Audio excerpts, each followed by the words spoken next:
Hi, everybody. So today should be Thursday, April 3rd. I'm coming to you from CRSM this time. And today we're going to be looking at some visual primary source documents as you see on my screen and hopefully you see in front of you on your papers. So yesterday you should have watched my video where we went through some background information about the Haymarket Square riot. So hopefully we have completed that and you have a decent understanding as to what happened leading up to the event, what happened during the event, what happened after the event. And today and tomorrow, we're going to be looking at some primary source documents that help us to better understand the event itself. Today, let's look at some visual primary source documents. So I ask that you flip to this page of your handout with me. We're going to start off by looking at visual primary source document number 1, which is a political cartoon.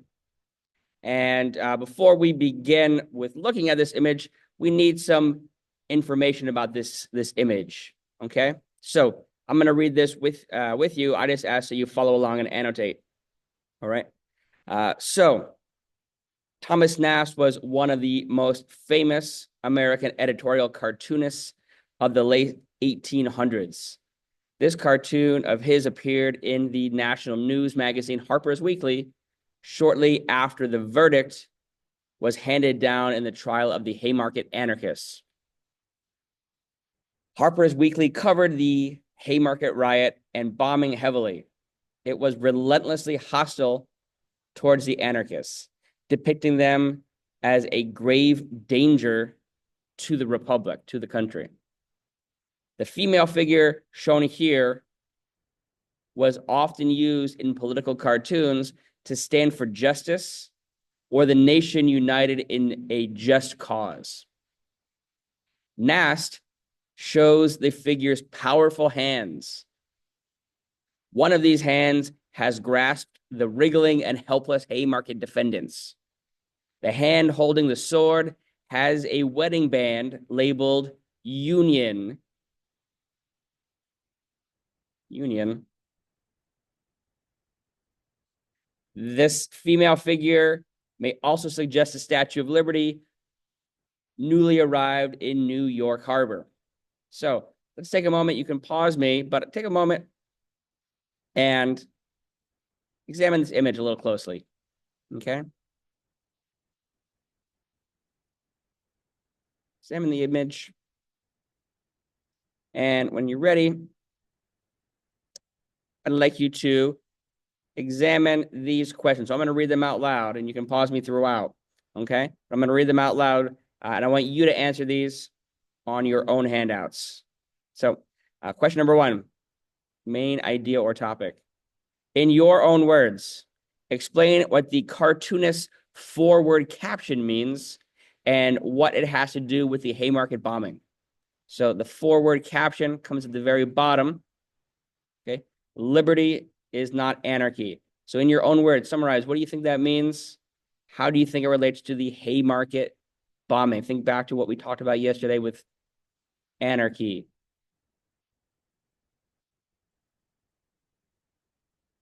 Question number 2, context. In addition to the Haymarket bombing, what else do you need to know to understand this document? Why do you think the entire nation in the 1880s was so concerned about this tiny group of anarchists in Chicago? And you can pause me at any point to answer those questions. And number 3, what opinion of the anarchists does this cartoon seem to express?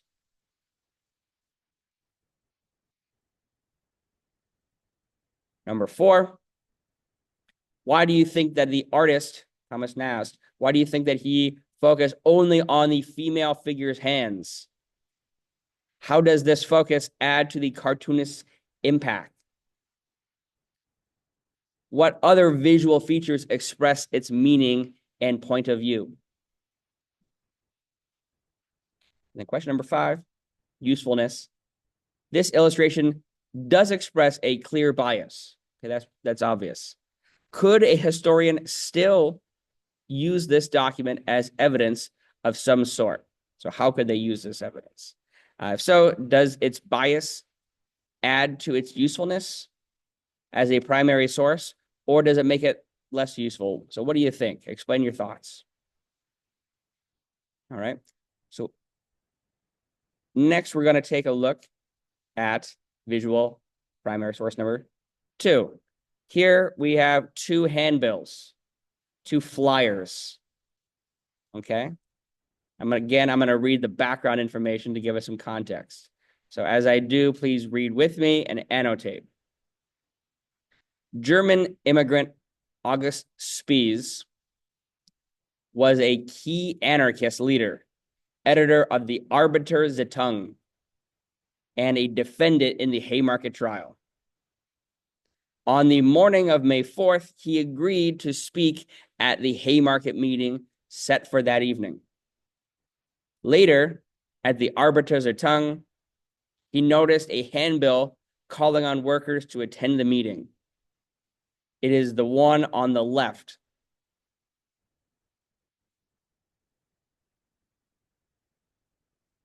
It was prepared by another Haymarket defendant, Adolf Fischer. August Spies objected to the line, "Working men, arm yourselves and appear in full force." So he didn't like that. He told the Haymarket jury that he refused to speak at the rally until those words were removed. Fischer agreed to this, and the result was a second version of the handbill, the one on the right. So this one on the left was the original one. The one on the right was the replacement. Okay, so consider that. This was the original one on the left, the replacement one with that phrase removed. Working men, arm yourselves and appear in full force. That was removed. The corrected handbill was the main one used, but a few uncorrected ones were also distributed by mistake.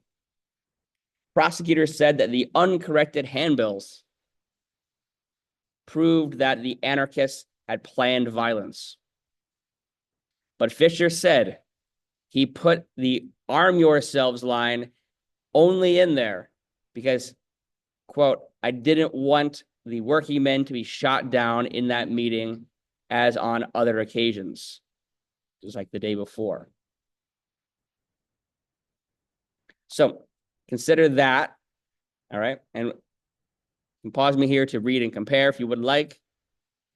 But we're going to take a look then at visual source number 2 questions. So again, just like last time, I'm going to read, pause me so that you can answer each of these.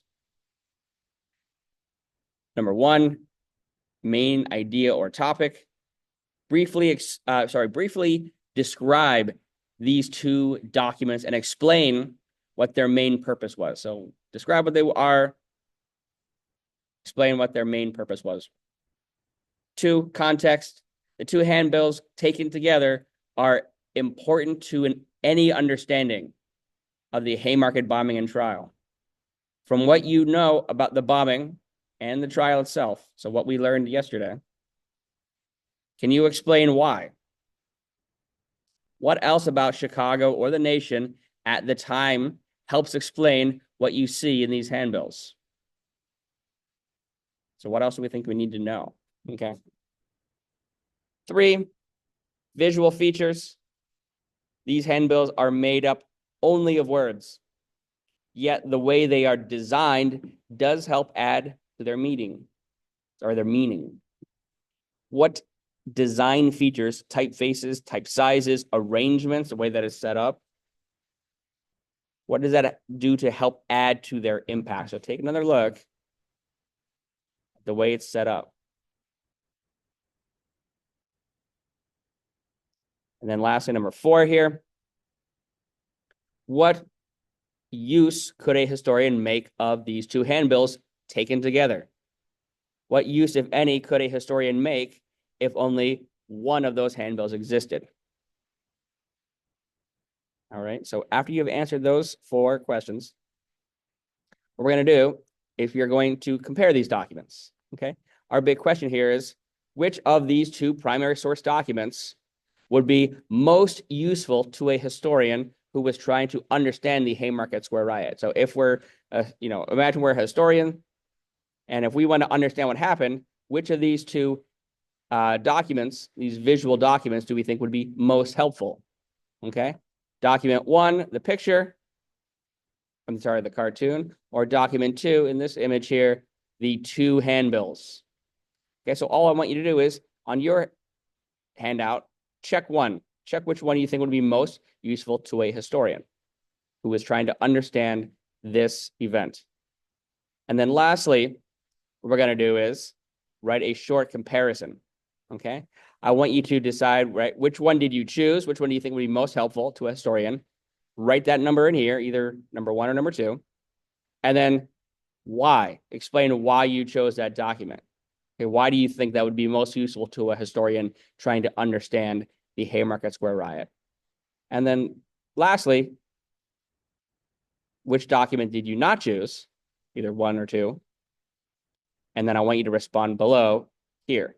Right? However, a historian still might use this document in the following way. So how could a historian still use that document to understand what happened at the Haymarket riot or the trial itself? Okay, what usefulness could it provide to somebody who's trying to study and understand this event? Okay, so keep in mind that some sources are very biased. Okay, a biased source is one that shows you only one side of an issue. That is, it takes a clear stand or expresses a very strong opinion about something. A biased source may be one-sided, but it can still help you understand its time period. For example, a biased editorial cartoon may show how people felt about an issue at that time. The usefulness of a source depends most of all on what questions you ask about that time in the past. Okay, so please complete these portions for tomorrow. Okay, tomorrow we're going to take a look at some written primary source documents. So look forward to that. Look forward to seeing your work, and have a great day.